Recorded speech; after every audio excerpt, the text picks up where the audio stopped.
Assalamualaikum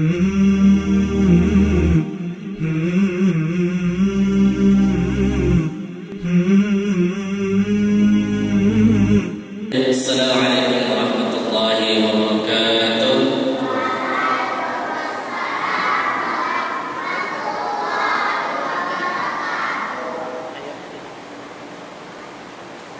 Hamdan syukurillah, nahmaduhu wa nasta'inuhu wa nastaghfiruh wa na'udzu billahi min shururi anfusina wa min sayyiati a'malina.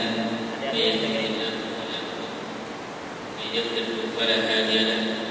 Asyhadu an la ilaha illallah wa asyhadu anna Muhammadan 'abduhu wa rasuluh alladzi la nabiyya wa la rasula ba'dahu. Allahumma shalli wa sallim wa barik 'ala nabiyyina Muhammad wa 'ala alihi wa ashabihi wa man tabi'ahum bi ihsan ila yaumil qiyamah.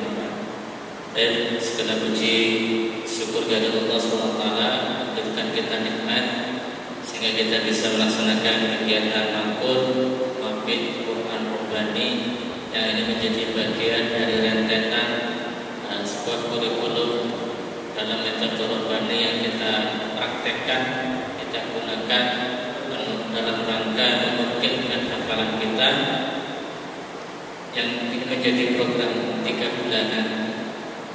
Salawat salam senantiasa kita haturkan bagi junjungan kita Nabi Agung Muhammad sallallahu alaihi wasallam sebagai qudwah kita, rasul teladan kita, kekasih kita, dan yang kita ikuti jalannya. Baik, alhamdulillah di sini sudah ditemani oleh asatidzah dan dari Mudir Makhluk Lanjutan juga dari Dewan Guru Asatidzah baik di Makhluk Lanjutan, Makhluk Dasar ataupun Makhluk. Di sore kesempatan ini ingin beberapa yang ingin saya sampaikan, bukan ilmu qiraahnya ya, bukan ilmu qiraahnya, tapi terkait kurikulum Al-Quran yang ada di Mahdharah yang sama-sama ingin kita capai, ya, yang sama-sama ingin kita capai di pesantren Mahdharah ini. Kemarin kita sudah melihat ada santri yang sudah tasbih di depan. Siapa namanya? Kak Nafa. Kemudian kita kasih soal-soal maju mundur balik dan sebagainya. Bisa nggak? Bisa nggak kemarin? Kemarin bisa nggak? Ya, jadi kurang lebih kegiatan mabit ini juga untuk bagian dari menguatkan. Jadi di Mahdharah yang disampaikan oleh pengasuh kita ada visi dan misi, ya. Mungkin ini belum disosialisasikan dan belum dicetak besar, tapi yang beliau sampaikan adalah dalam mencetak generasi Ahlul Quran yang Rabbani. Rabbani di sini juga sebagai kemarin atas dasar penamaan metode Rabbani. Tapi mungkin kalau dari teman-teman santri yang di lembaga sebelumnya tahunya ini dari Ustaz Afuf, karena Ustaz Afuf Rabbani. Jadi banyak yang jadi Ustaz Afuf Rabbani keluar langsung membuat metode. Ya. Ala kulli hal, nama Rabbani itu nama yang baik, ya, nama yang baik karena dinisbatkan untuk golongan yang dia senantiasa mempelajari Al-Quran dan mengajarkan. Khairukum man ta'allama al-Qur'ana wa 'allama. Itulah sebaik-baik manusia yang tinggal di bumi, yang berjalan di atas bumi, tinggal di bawah langit, yang memakan apa yang ditumbuhkan oleh tanah. Itulah yang terbaik, yang belajar Al-Quran dan dia mengajarkan Al-Quran. Misinya apa? Untuk bisa menjadi Rabbani ini misinya adalah menyelenggarakan pendidikan tahsin, tahfidz, tadabbur dan tafsir Al-Quran. Ini ada 4 besar, tapi sebenarnya nanti di situ masalah kita bahas juga, sehingga teman-teman santri-santri akan belajar tidak sebatas membaca ayat itu maju mundur.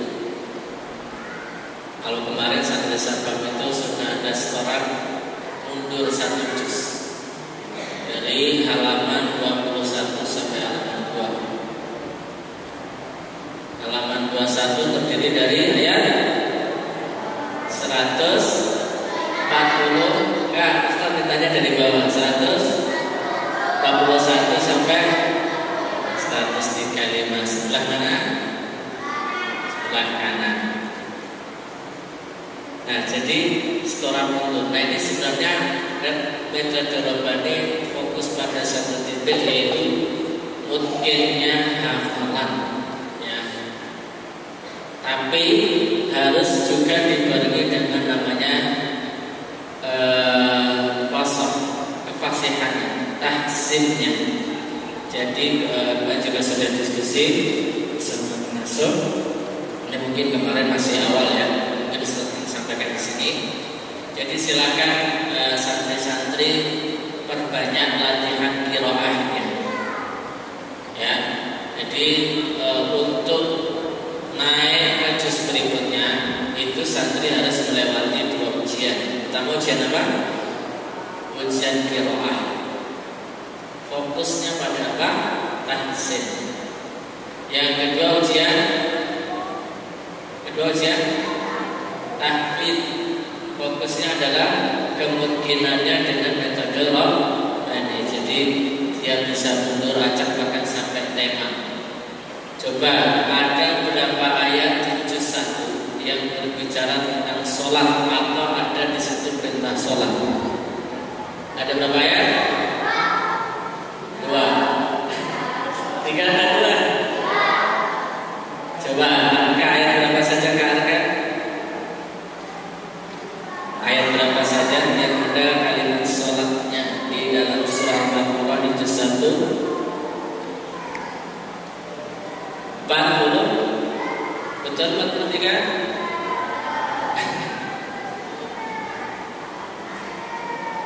Eh? 45, 43 betul. 43, 45 ya. Satu lagi 110.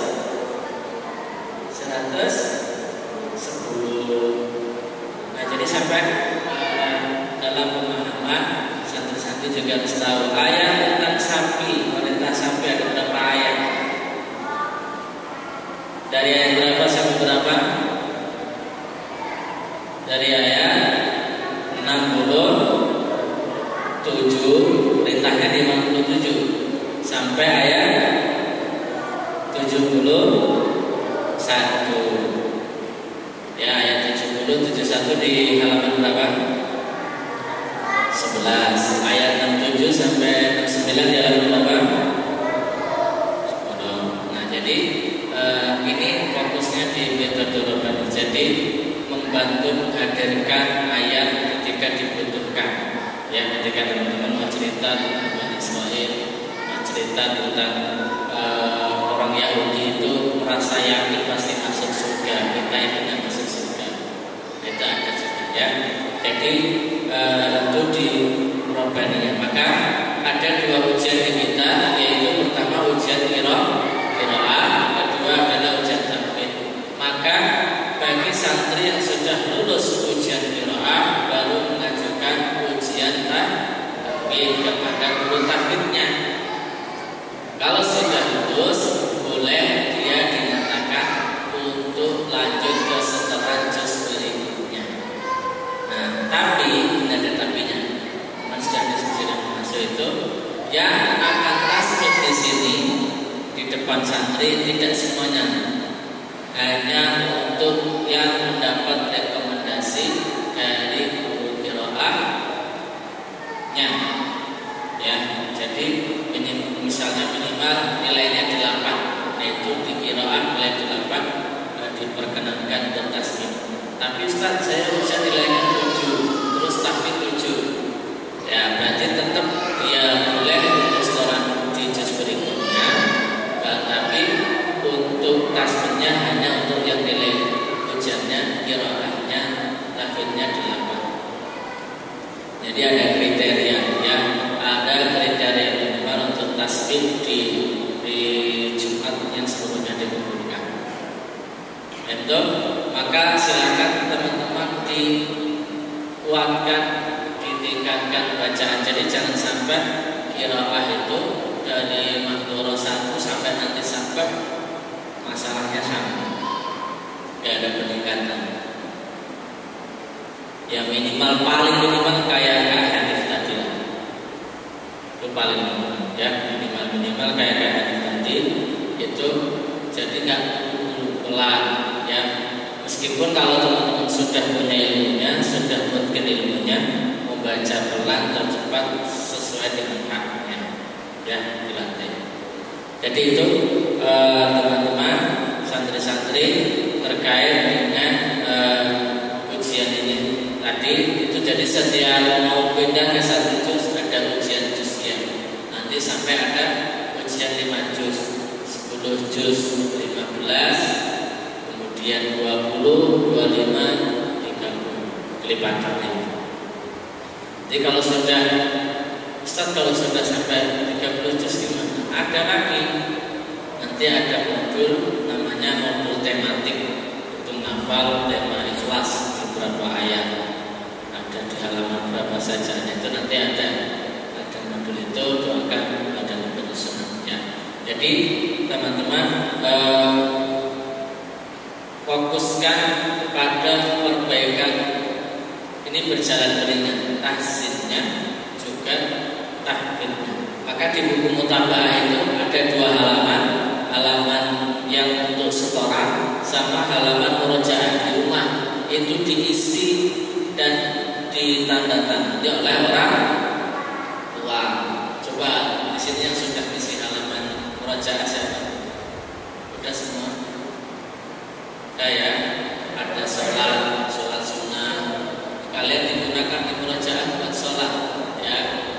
Di sholat tahajud, di sholat duha, qobliyah, ba'diyah, itu silakan digunakan. Jadi ketika teman-teman itu sudah kebayang surat itu halaman berapa, ada ayat sampai berapa, bahkan ketika mungkin jadi makmum, imamnya balik baca surat itu, nah itu teman-teman bisa sambil seolah-olah itu kayaknya buka Quran gitu ya. Jadi nggak perlu buka HP atau nggak perlu ada gede di depan itu. Tapi sudah terbayang sampai ke halamannya, barisnya, ayatnya, awal ayat. Dan jangan lupa, ini saya juga sudah pesankan ke santri-santri sahabat, setiap selesai setoran itu jangan lupa untuk dibaca pelan-pelan terjemahnya, dibaca kosakatanya, itu ya. Jadi tidak hanya sebatas kita setoran, karena Al-Quran itu kita pelajari dan kita bermuamalah dengan 3 perkara. Lafadznya kita pelajari, maknanya kita pahami, amalnya kita amalkan. Jadi tidak sebatas jadi hanya untuk ditasbihkan selesai, tidak dipahami, tidak sebatas dipahami, tapi diamalkan. Yang Allah beri pahala, yang Allah catat sebagai bagian itu memahaminya atau mengamalkannya. Memahaminya atau mengamalkannya? Mengamalkan. Karena ujung wasilah dari amal itu memahami. Tapi memahami itu belum mesti mengamalkan. Ya, makanya jangan berhenti hanya di memahami atau menghafal saja. Ya, hari ini banyak orang hafal tapi memiliki adab atau akhlak, bahkan yang Ustaz dengar cerita itu banyak yang kemudian lulus dan ya, jangan sampai bahkan sama orang tuanya berani, bahkan sampai ada yang nendang, mukul. Taruh di mana Al-Qurannya itu? Atau bahkan suaranya tinggi, orang tuanya manggil malah diteriakin. Nah, ini belum mencerminkan Al-Quran itu sendiri, sia-sia.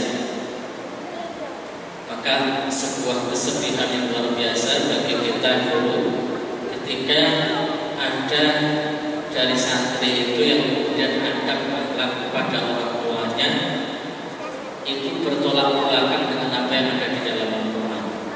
Berarti kita belum berhasil memasukkan. Ya, betul. Jadi pesan Ustaz itu karena waktu satu tidak cukup banyak ya. dibatasi oleh MC. Lewatkan sebentar lagi azan. Pesan Ustaz itu silakan teman-teman untuk setoran itu baca dengan bacaan yang tadwin, bacaan yang pelan, bacaan yang tidak terburu-buru nafasnya. Kalau terburu nafasnya, biasanya ujung-ujung itu hilang, jadi nggak jelas, sengal atau nggak masuk hidung. Sambil baca pelan itu sambil latihan nafasnya. Ya, pelajari juga pokok ibtidatnya. Karena kalau nggak kuat pasti akan motong. Dan motongnya seperti apa?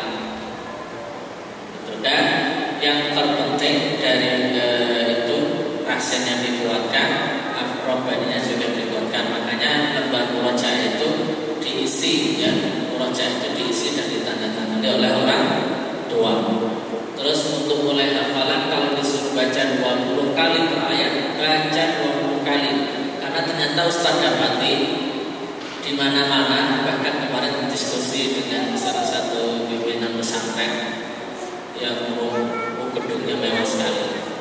Itu sama juga, minimal ke 20. Sampai kemudian ditanyakan ke Ustaz, ada apa rahasia di angka 20? Ustaz yang ada saja.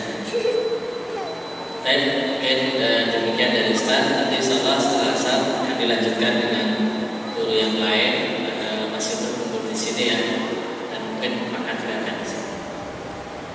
Dan mungkin dari Ustaz. Assalamualaikum warahmatullahi wabarakatuh.